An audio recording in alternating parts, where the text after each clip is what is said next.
ke-7 akan membahas seputar tentang hadis dari segi kualitasnya.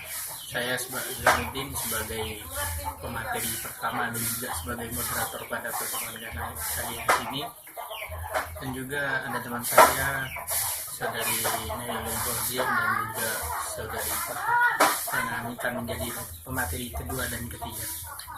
Baik, langsung saja pada kesempatan kali ini kami akan membahas tentang hadis tersebut, di mana hadis adalah sebuah perkataan, perbuatan atau ketetapan dari Nabi, ataupun ini disebutkan ma'udifa ila Nabi sallallahu alaihi wasallam min qaulin aw fi'lin aw taqririn aw siwati hilki aw khuluqi.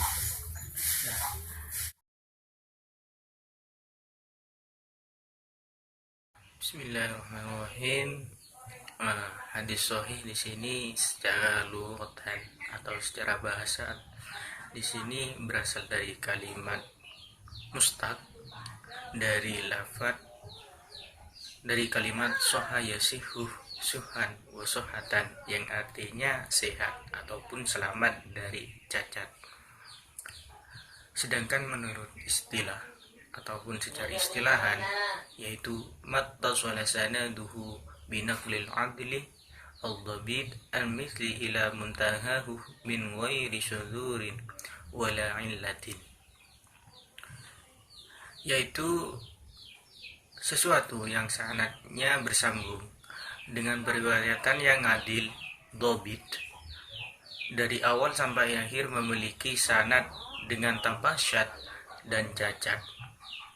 Nah, jadi bisa kita artikan bahwasanya hadis sahih adalah hadis yang sanadnya bersambung serta hadisnya itu dhabit dan periwayatnya itu tidak ada yang namanya syad dalam periwayatannya, dalam sanadnya itu tidak ada syad dan juga tanpa ilat. Cara-cara hadis sahih yang pertama yaitu sanadnya bersambung, di mana setiap perawi dalam hadis sahih di sini menerima riwayat hadis dari perawi terdekat sebelumnya. Jadi keadaan ini berlangsung demikian dari awal sampai akhir sanadnya. Yang kedua yaitu perawinya adil, dan yang ketiga yaitu perawinya dhabit, yaitu yang dinamakan dhabit mempunyai istilahnya penghafalan yang kuat, itu dhabit. Yang keempat yaitu syad. Syad di sini ada suatu yang janggal ataupun rancu atau syudud. Di sini ada suatu ulama mendefinisikan bahwasanya syudud atau syad di sini adalah hadis yang bertentangan dengan hadis lain yang lebih kuat atau lebih siwak perawinya. Maksudnya suatu kondisi di mana seorang perawi berbeda dengan rawi lain yang lebih kuat posisinya. Jadi ada perbedaan antara satu rawi dengan perawi yang lain, itu yang dinamakan syad. Yang terakhir yaitu illat. Hadis yang berillat adalah hadis yang cacat ataupun terdapat penyakit karena tersembunyi atau samar-samar yang dapat merusak kesahihan hadis tersebut.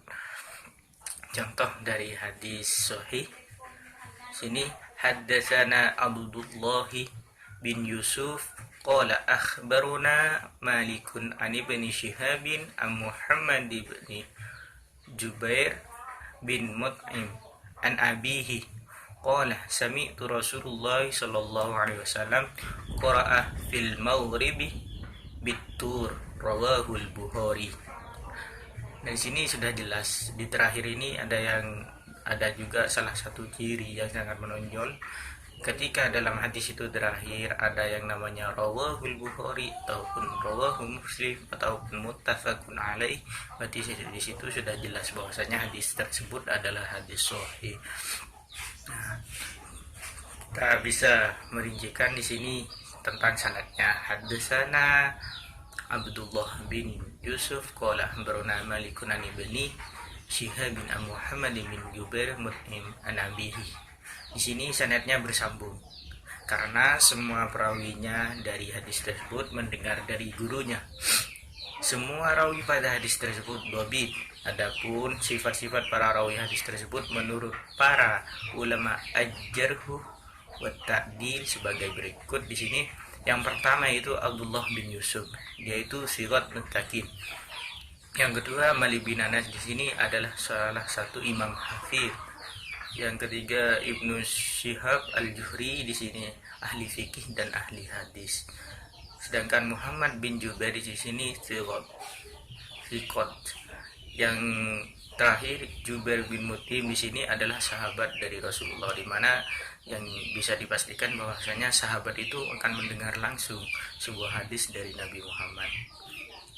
Nah, di sini hadis sahih di sini diklarifikasi lagi menjadi dua. Yang pertama itu hadis sahih li dzatihi, yaitu hadis sahih suatu hadis yang sanadnya bersambung dari permulaan sampai akhir diceritakan oleh orang-orang yang adil, dhabit, yang sempurna, serta tidak ada syad ataupun ilat yang tercela ataupun sesuatu yang tercela. Yang kedua yaitu hadis sahih bila ghairihi, adalah hadis yang belum mencapai kualitas sahih, misalnya hadis berkualitas hasan lidzatihi, lalu ada petunjuk atau dalil lain yang menguatkannya, maka hadis tersebut meningkatkan menjadi hadis sahih li ghairihi ataupun lain. Mungkin itu saja.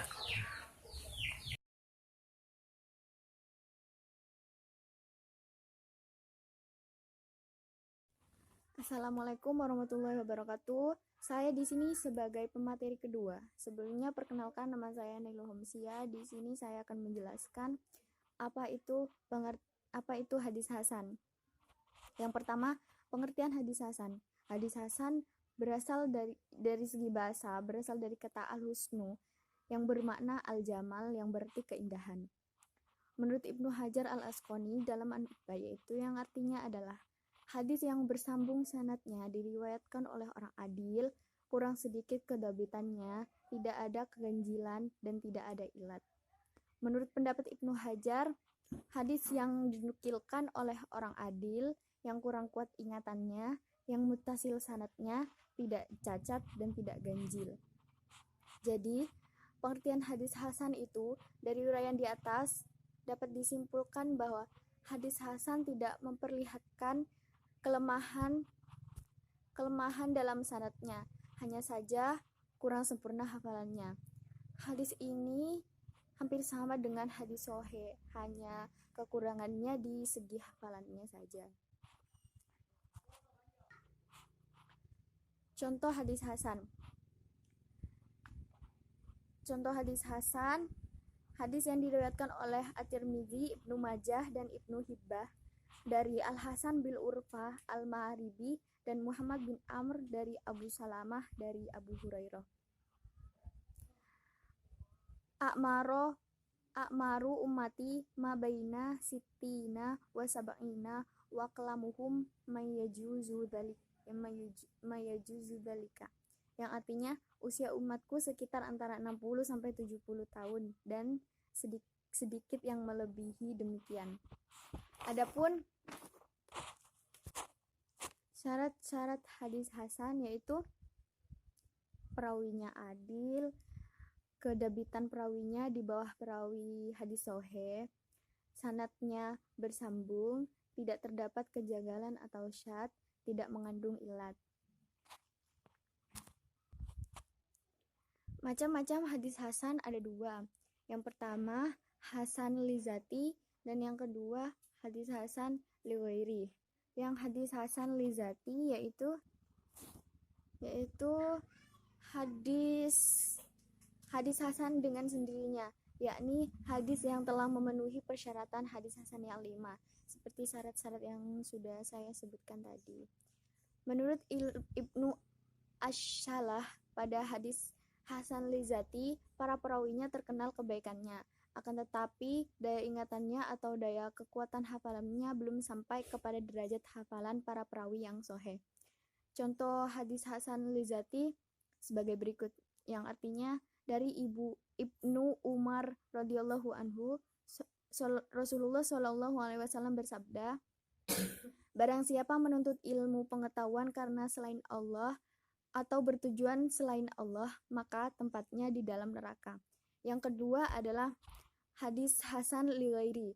Hadis Hasan li ghairi adalah hadis yang sanadnya tidak sepi dari seorang matsur, tak nyata keahliannya, bukan pelupa yang banyak salahnya, tidak tampak adanya sebab yang menjadikan fasik, dan matan hadisnya adalah baik berdasarkan pernyataan yang semisal semakna dari sesuatu segi yang lain. Hadis Hasan li ghairi adalah hadis yang bukan dengan sendirinya, artinya hadis yang menduduki kualitas hasan karena dibantu oleh keterangan hadis yang lain yang sanadnya hasan. Jadi hadis yang pertama itu terangkat derajatnya oleh hadis yang kedua, dan yang pertama itu disebut hadis hasan. Contohnya sebagai berikut. Rasulullah Shallallahu alaihi wasallam bersabda, hak bagi seorang muslim mandi di hari Jumat, hendak mengusap salah seorang dari mereka wangi-wangian. Jika ia tidak memperoleh air pun, cukup dengan wangi-wangian. Hadis riwayat Ahmad. Selanjutnya adalah kahujah hadis hasan. Sebagaimana hadis soheh, hadis hasan li zati dan hadis hasan li ghairi juga dapat dijadikan hujah untuk menetapkan suatu hukum harus diamalkan. Hanya saja terdapat perbedaan pandangan di antara mereka dalam soal penempatan urutannya yang disebabkan oleh kualitasnya masing-masing. Di antara gelar takdil para perawi yang digunakan dalam hadis makbul atau hasan sebagaimana yang dijelaskan dalam kitab Al-Jarh wa At-Ta'dil adalah sebagai berikut. Al-Ma'ruf, orang yang dikenal atau orang baik. Al-Mahfud, terpelihara. Al-Mujawwad, orang baik. As-Sabit, orang yang teguh atau kuat. Al-Qawi, orang kuat. Al-Musbah, sama dengan Sohi. As-Solih, orang yang baik atau bagus. Perkataan dari muhaddisin, ini hadis hasan sanadnya. Makna hadis ini hanya sanadnya saja, sedang matanya perlu penelitian lebih lanjut. Ungkapan At-Tirmidzi dan yang lainnya, ini hadis hasan soheh. Makna ini menjawab beberapa pendapat yang diucapkan.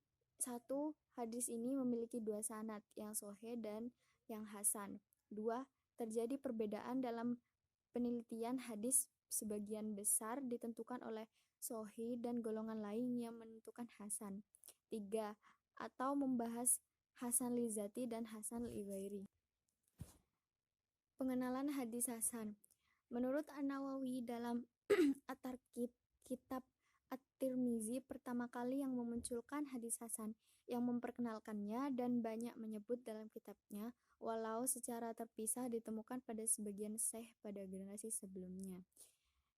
Ibnu Taimiyah juga mempertegas bahwa At-Tirmizilah orang pertama yang memperkenalkan bagian hadis dari segi kualitasnya kepada soheh, hasan, dan do'if. Bagi At-Tirmizi, hadis hasan adalah hadis yang berbilang jumlah sanadnya dan tidak terdapat seorang perawi yang tertuduh dusta dan ganjil. Adapun kitab-kitab hadis hasan yaitu Sunan At-Tirmizi, Sunan Abu Daud, Sunan Ad-Darqutni. Demikian penjelasan hadis hasan dari saya. Selanjutnya akan dilanjutkan oleh pemateri ketiga.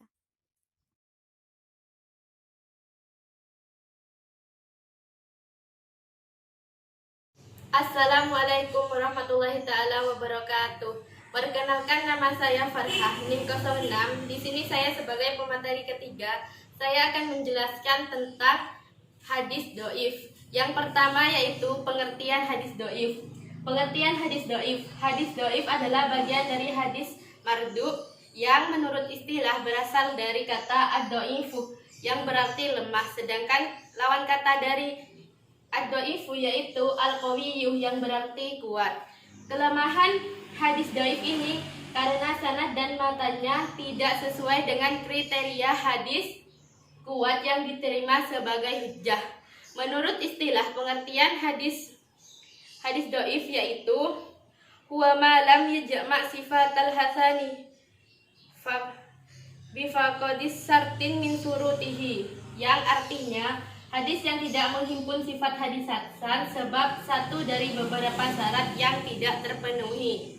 Yang kedua yaitu contoh hadis dhaif yaitu hadis yang diriwayatkan oleh At-Tirmizi melalui jalan Hakim Al-Absram dari Abu Tamimah Al-Hujaimi dari Abu Hurairah dari Nabi Muhammad SAW yang bersabda, man ataha idan awim ro'atan min duburin aw kahinan faqad kafara bima unzila ala Muhammadin, yang artinya barang siapa yang mendatangi pada seseorang wanita yang menstruasi atau pada seseorang wanita dari jalan belakang atau dubur atau pada seorang dukun telah mengingkari apa yang diturunkan kepada Nabi Muhammad SAW. Yang ketiga yaitu hukum periwayatan hadis dhaif.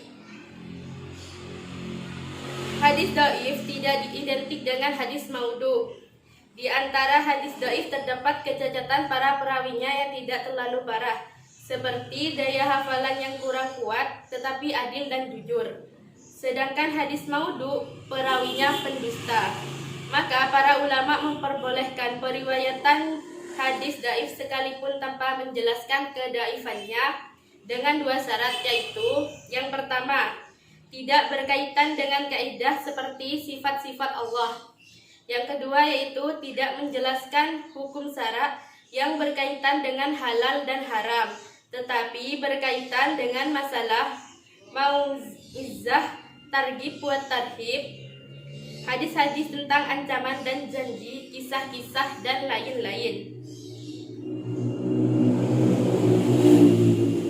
Yang keempat yaitu pengamalan hadis dhaif. Para ulama berbeda pendapat dalam pengamalan hadis dhaif. Perbedaan itu dibagi menjadi tiga, yaitu sebagai berikut. Hadis dhaif tidak dapat diamalkan secara mutlak, baik dalam keutamaan amal atau dalam hukum sebagaimana yang diberikan oleh Ibnu Sayyid An-Nas dari Yahya bin Ma'in. Yang kedua yaitu hadis dhaif dapat diamalkan secara mutlak baik dalam fadail al-a'mal atau dalam masalah hukum, sebagai pendapat Abu Dawud dan Imam Ahmad. Yang ketiga yaitu hadis dhaif dapat diamalkan dalam fadail al-a'mal, mau'izah, targhib, janji-janji yang menggambarkan, dan tarhib, ancaman yang menakutkan. Jika memenuhi beberapa persyaratan sebagaimana yang dipaparkan oleh Ibnu Hajar Al-Asqalani. Tingkatan hadis yang selanjutnya yaitu tingkatan dhaif, yaitu sebagai salah satu syarat hadis dhaif yang dapat diamalkan di atas adalah tidak terlalu dhaif atau terlalu buruk kedaifannya. Hadis yang terlalu buruk kedaifannya tidak boleh diamalkan.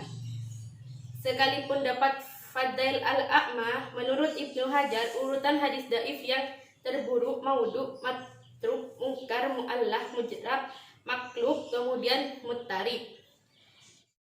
Yang terakhir yaitu kitab-kitab hadis dhaif.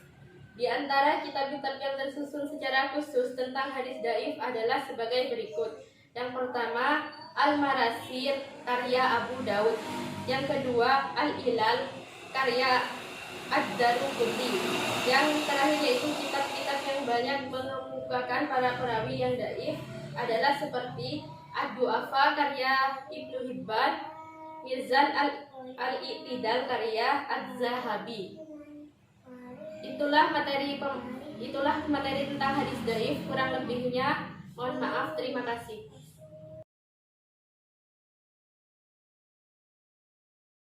Jadi kesimpulan pada kali ini tentang masalah hadis menurut kualitasnya di sini dapat kita simpulkan bahwasanya derajat suatu hadis itu memiliki beberapa kemungkinan, bisa saja kita katakan sahih ataupun kita katakan hasan dan dhaif, tergantung kepada dua hal, yaitu kondisi sanad dan juga perawinya. Akan tetapi para ulama telah diberikan kemudahan telah memberi kemudahan bagi para peneliti hadis untuk mengetahui derajat hadis tersebut dalam kitab-kitab hadis seperti yang kita kenal dalam kitab Tahzibul Kamal fi Asma'ir Rijal, yang menerangkan tentang keadaan perawinya, apakah perawi di situ termasuk klarifikasi tentang hadis sahih ataupun hasan ataupun dhaif. Jadi begitu mungkin saja dari kami.